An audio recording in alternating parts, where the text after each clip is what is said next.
Chers frères et sœurs, en Ukraine,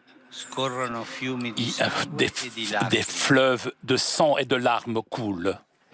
Il ne s'agit pas seulement d'une opération militaire, mais c'est une guerre qui sème la mort, destruction et misère.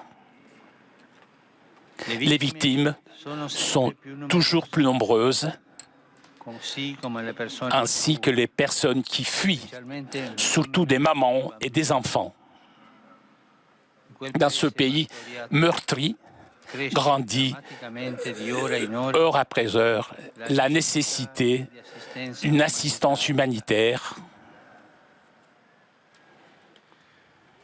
J'adresse mon appel pour qu'on assure vraiment des couloirs humanitaires et que soit garanti l'accès des aides aux zones siégées pour offrir un secours vital à nos frères et sœurs opprimés par des bombes et par la peur. Je remercie tous ceux qui accueillent les réfugiés. Surtout, j'implore que les attaques armées s'arrêtent et que la négociation l'emporte, que le bon sens l'emporte aussi, et que l'on revienne à respecter le droit international. Je voudrais remercier aussi les journalistes qui, pour garantir l'information, mettent en danger leur vie. Merci, frères et sœurs, pour votre service.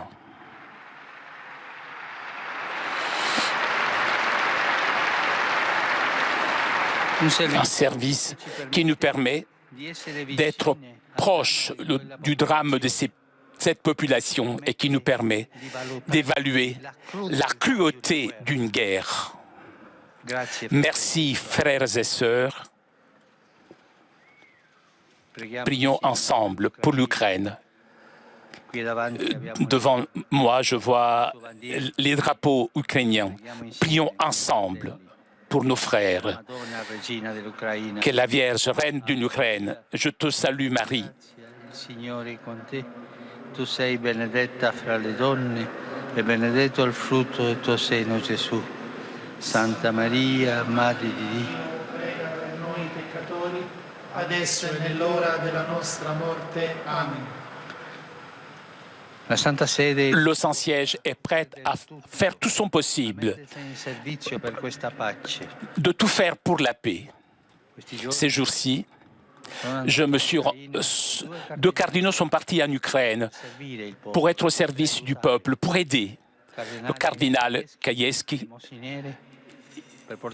pour aider tous ceux qui sont dans le besoin, le cardinal Czerny aussi, préfet émérite du dicastère du développement intégral. Ces présences de ces deux cardinaux et la présence non seulement du pape, mais de tout le peuple chrétien qui veut être proche de cette population et dire la guerre est une folie. Arrêtez ces cruautés.